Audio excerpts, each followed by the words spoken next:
Oi pessoal, tudo bem? Eu sou o Gustavo e esse é o canal Redes e Poder no Sistema Internacional.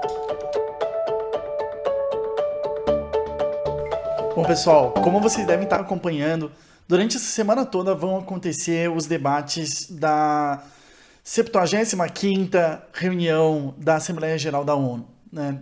Esse é um encontro anual, todo ano ele acontece e a intenção dele é reunir todos os chefes de Estado, chefes de governo, ou seja, os responsáveis por execução e formulação de políticas públicas para os países no mundo, de forma que seja possível, de uma maneira ou de outra, desenvolver uma leitura de como está a realidade mundial e quais são as questões possíveis de serem articuladas.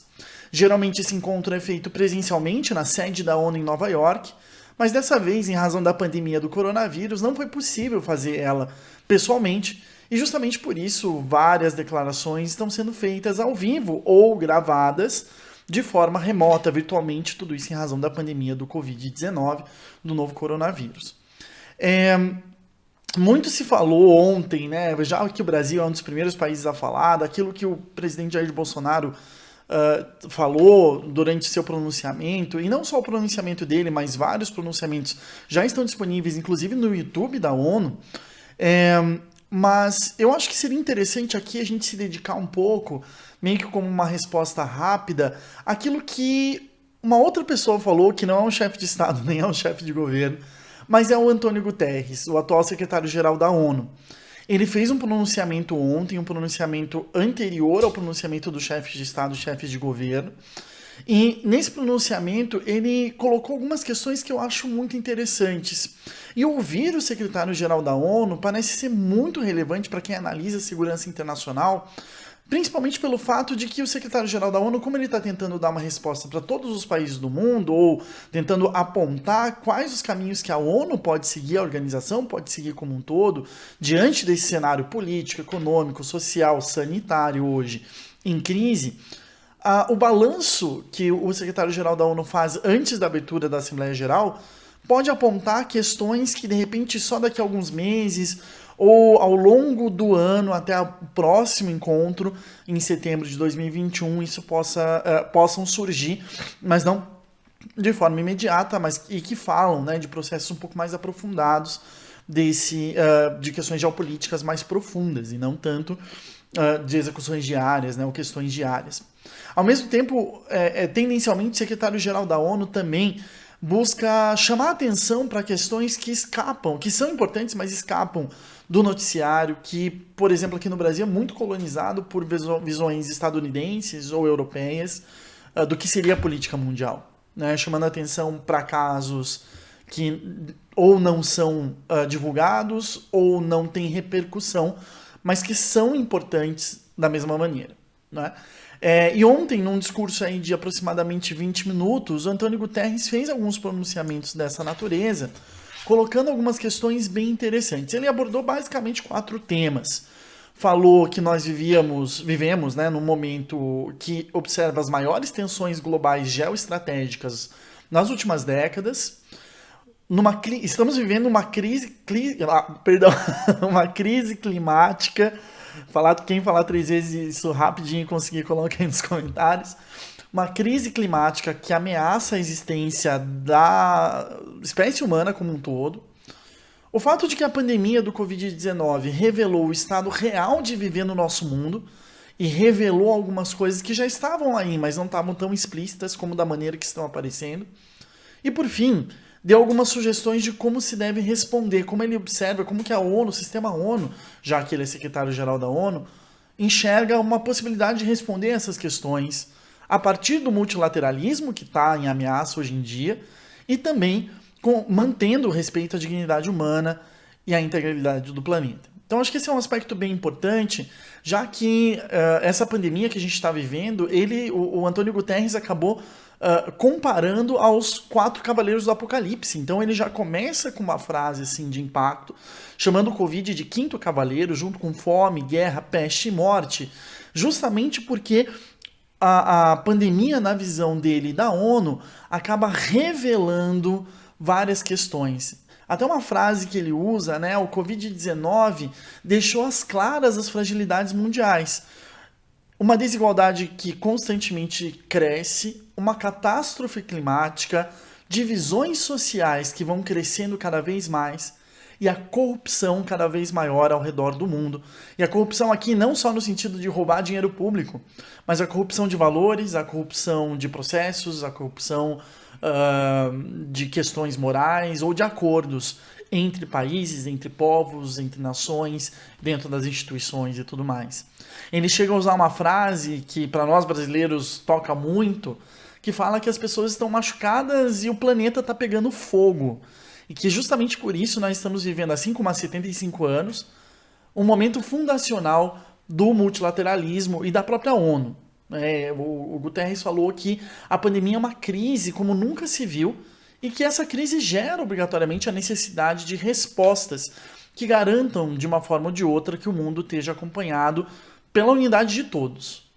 Eu vou voltar a isso mais para o finzinho do vídeo, que eu acho alguma coisa importante. Para nós, da área de geopolítica e segurança internacional, relações internacionais, geografia política, algumas questões que ele coloca ali são bem interessantes, que são aquilo que a gente pode chamar de tensões que podem abalar a já frágil paz mundial. Nós vivemos um estado de paz mundial que não significa redução da violência, apenas redução dos conflitos entre países, entre estados, mas não necessariamente a diminuição das mortes ou a diminuição das pessoas feridas em combate. E ele aponta que essa paz, essa frágil paz entre os países pode ser abalada por alguns processos que ele coloca. O primeiro deles seria o perigo do populismo e dos nacionalismos. Esses movimentos se tornam elementos cada vez mais relevantes porque podem prejudicar muita gente dentro dos países onde estão graçando, mas também com relação a pessoas de outros países. Ele chega a chamar, inclusive, atenção para que não haja um vacinonacionalismo, vaccinalism, como ele fala, me embananei todo aqui, mas seria esse nacionalismo das vacinas, em que os países estão fazendo uma disputa geopolítica que pode atropelar a própria ciência, como na Rússia ou nos Estados Unidos, mas que pode, principalmente, impedir o acesso de outras pessoas à vacina.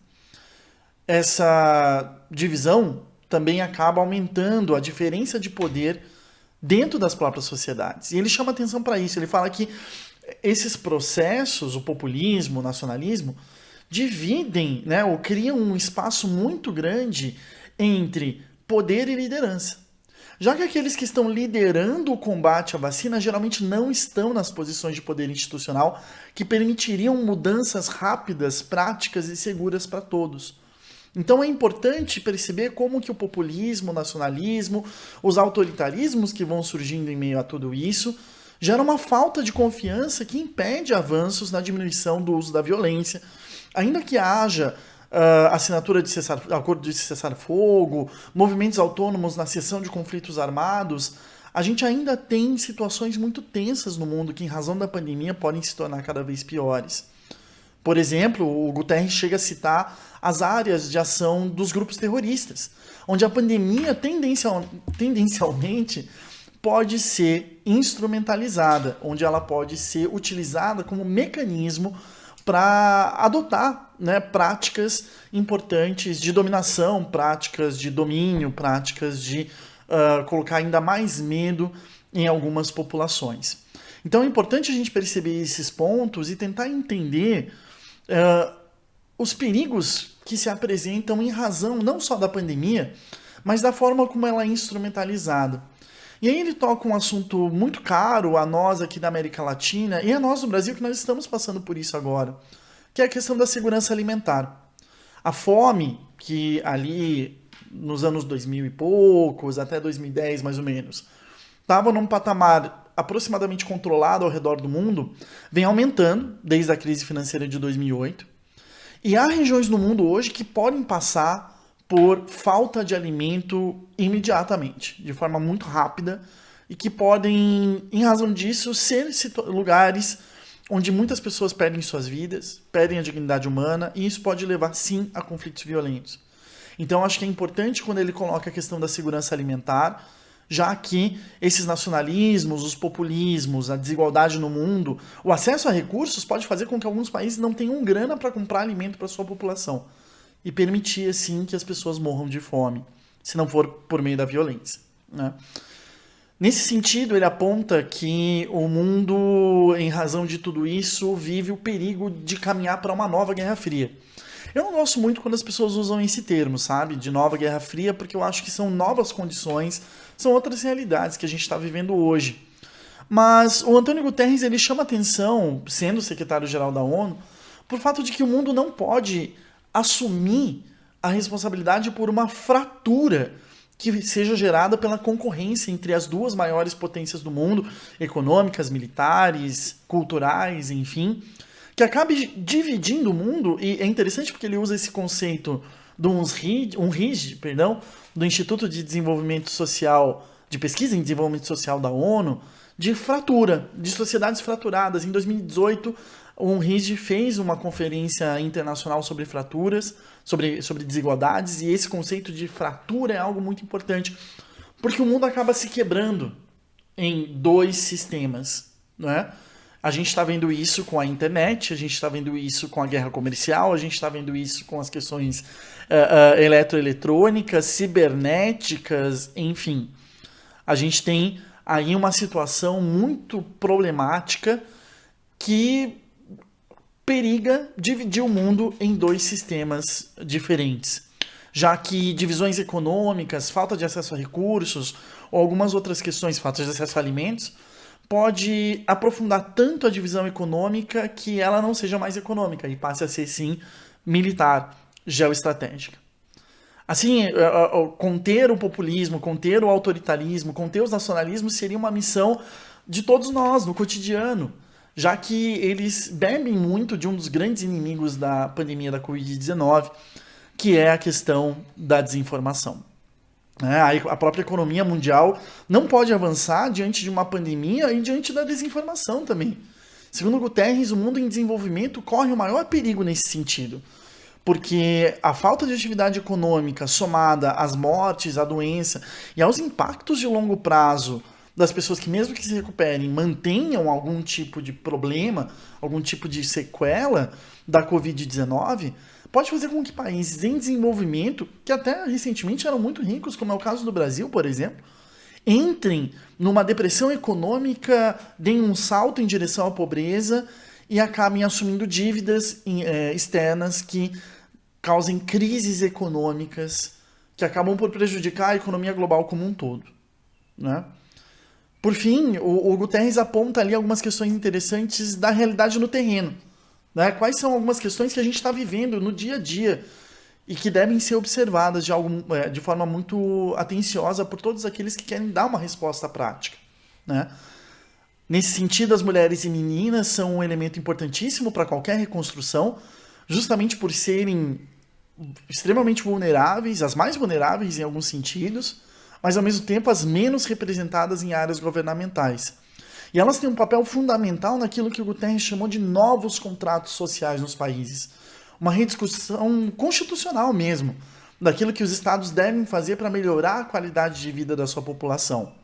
Ao mesmo tempo, não só há um pacto constitucional nacional, mas um pacto global que traga o compromisso de sustentabilidade, inclusão social e acessos universais à saúde, renda, capacidades e ação digital. Então, é interessante como o Guterres aponta que apenas esses mecanismos de acesso direto das pessoas no terreno à saúde, ter uma renda básica universal, né, ter acesso à internet, é aquilo que pode permitir um novo pacto global e a reconstrução de uma ideia muito importante, que eu acho que será muito debatida no futuro próximo, que é a ideia de bens públicos globais. O que é de pertencimento da humanidade como um todo, né? E o que não é. Porque se a gente considerar algo como bem de herança da humanidade como um todo, todos deveriam ter acesso a isso. E isso demanda repensar mesmo as próprias categorias do direito que a gente usa hoje para abordar propriedade, para abordar posse ou domínio. Por fim, o Guterres ele faz algumas considerações finais que eu estou chamando de o futuro relatório Guterres, porque ele avisa que nos 75 anos da ONU, hoje, a instituição demandou dele que ele faça um relatório sobre o caminho potencial que o mundo e a própria ONU pode seguir num futuro próximo. E ele fala que em um ano ele vai voltar à Assembleia Geral com essa resposta naquilo que provavelmente vai ficar conhecido como relatório Guterres, como teve o relatório Palme, como teve o relatório do Kofi Annan, como teve o relatório Boutros-Ghali, enfim, né, acaba ficando conhecido com o sobrenome do secretário-geral da época. E ele fala que algumas questões muito importantes para o nosso futuro é que não se pode responder a essa crise voltando ao que éramos antes. E muito menos nos fechando naquilo que ele chama de nossas cascas nacionalistas, né? Como se fôssemos tartarugas que fecham a cabeça ou avestruzes que enfiam a cabeça no buraco. Há que se enfrentar as questões que aparecem, que são reveladas pela Covid, de frente. E ele termina com uma frase muito importante. A pandemia demonstrou que as nossas escolhas importam. Olhando para o futuro, que a gente possa escolher de forma sábia aquilo que vai acontecer. Eu acho que o discurso do Guterres ele é muito importante porque ele aponta as questões profundas, os próximos passos e as próximas questões que podem surgir nos próximos anos, nos próximos meses ou mesmo nos próximos dias, abalando e causando tensões geopolíticas ao redor do mundo. Eu recomendo que vocês assistam, eu vou deixar aqui na descrição o acesso para o canal oficial das Nações Unidas, para vocês assistirem, não só esse, mas todos, se possível, os discursos lá na ONU, e não só o do Trump, não só o do Xi Jinping, não só o do Bolsonaro, porque acho que a gente tem que ter uma ideia mais geral e mais coletiva de como que todos os países no mundo enxergam o nosso planeta e a nossa existência aqui. Tá bom, gente? Espero que vocês tenham curtido. Esse vídeo ficou um pouquinho comprido, mas é porque se demandou disso. Acho que há muitos detalhes ali bem interessantes. Se ficou alguma dúvida ou vocês têm algum comentário, deixem aqui nos comentários ou nas nossas redes sociais que a gente vai tentar atender vocês, tá bom? Até mais e boa semana para vocês!